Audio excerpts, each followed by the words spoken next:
Assalamualaikum warahmatullahi wabarakatuh. Halo adik-adik semua, gimana kabarnya hari ini? Sehat kan?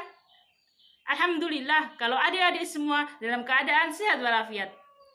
Sebelum kita memulai pembelajaran hari ini, alangkah baiknya kita mengawalinya dengan membaca doa bersama-sama. Berdoa, mulai. Raditu billahi rabbah wa bil islami dinah wa bi muhammadin nabiyyan wa rasulah rabbi zidni ilman nafi'ah warzuqni fahmah birahmatika ya arhamar rahimin amin. Baik adik-adik, materi pokok pada pembelajaran kita hari ini adalah sikap toleransi mewujudkan kedamaian.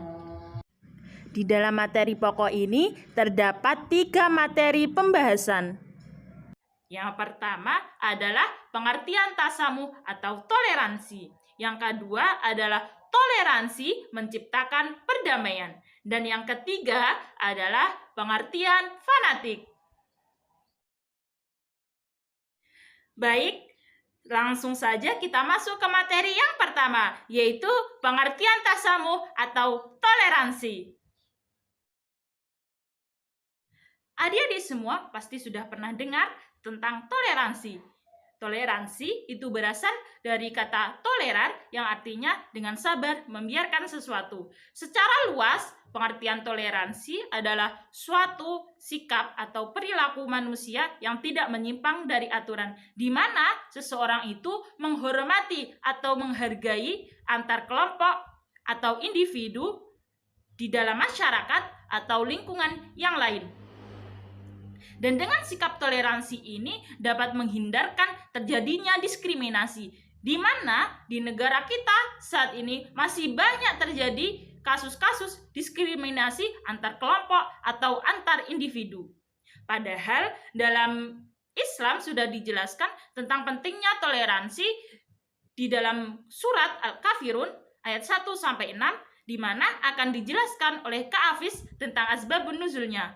Silakan Kak Hafiz. Di dalam Al-Quran sudah dijelaskan secara komprehensif.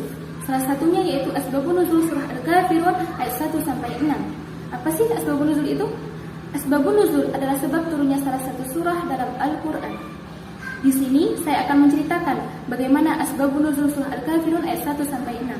Asbabun nuzulnya adalah kaum Quraisy meminta Nabi Muhammad untuk bertoleransi agama dengan cara bergantian menyembah Tuhan. Hari ini menyembah Tuhan Nabi Muhammad, besok menyembah Tuhan kaum Quraisy.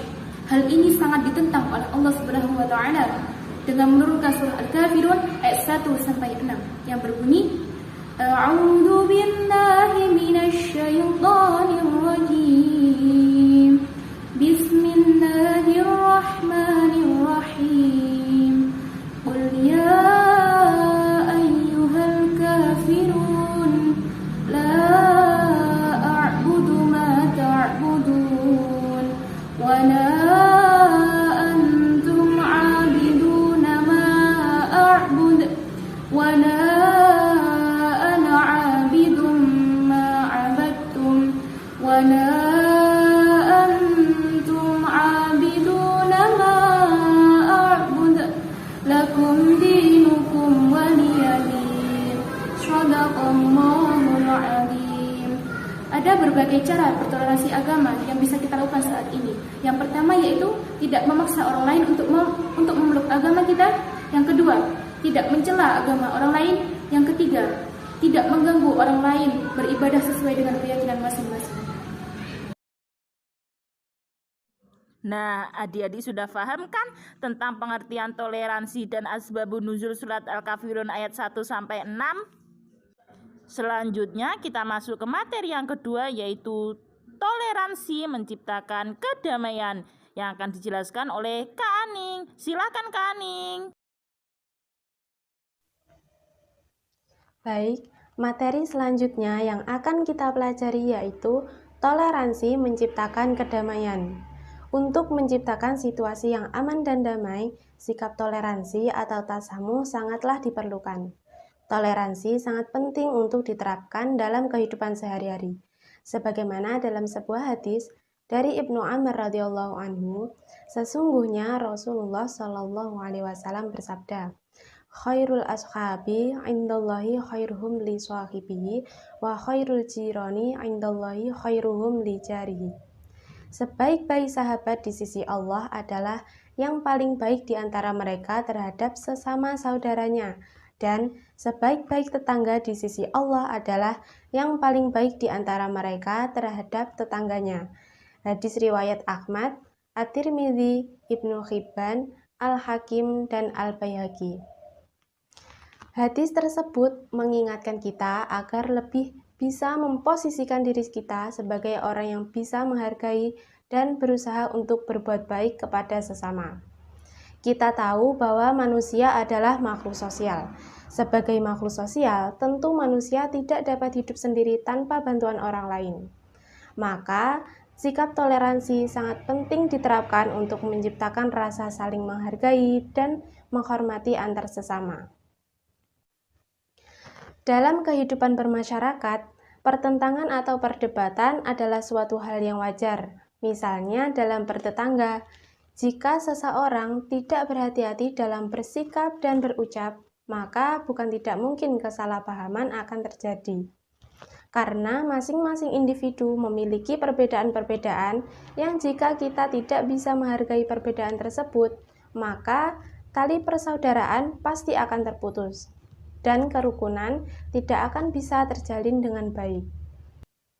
Oleh sebab itu, penerapan sikap toleransi adalah kunci untuk menghindari pertentangan besar di kemudian hari.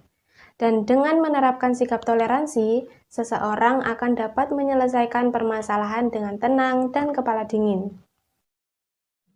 Baik adik-adik, langsung saja kita masuk ke materi yang ketiga atau materi yang terakhir, yaitu pengertian fanatik yang akan dijelaskan oleh Kak Fikri. Silakan Kak Fikri.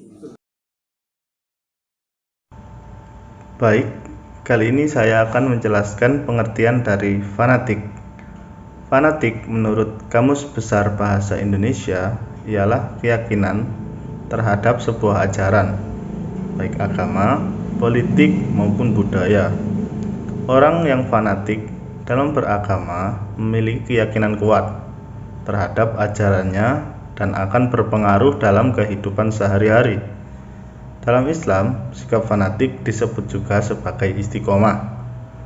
Islam mewajibkan umatnya untuk memiliki sifat istiqomah dalam beragama. Seorang muslim akan melaksanakan ajaran agama dengan sungguh-sungguh sebagai pedoman hidup yang benar.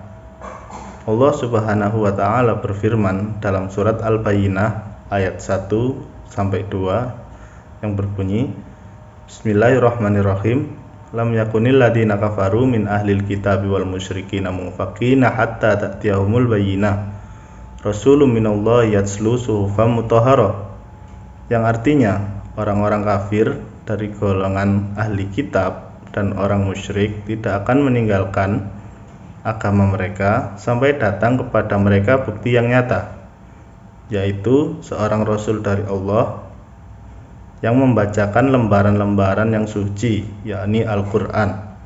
Ayat di atas adalah landasan hukum wajib untuk bersifat fanatik. Keyakinan yang harus diperjuangkan dengan segala kemampuan dan kekuatan agar tidak mudah terpengaruh oleh keyakinan lain.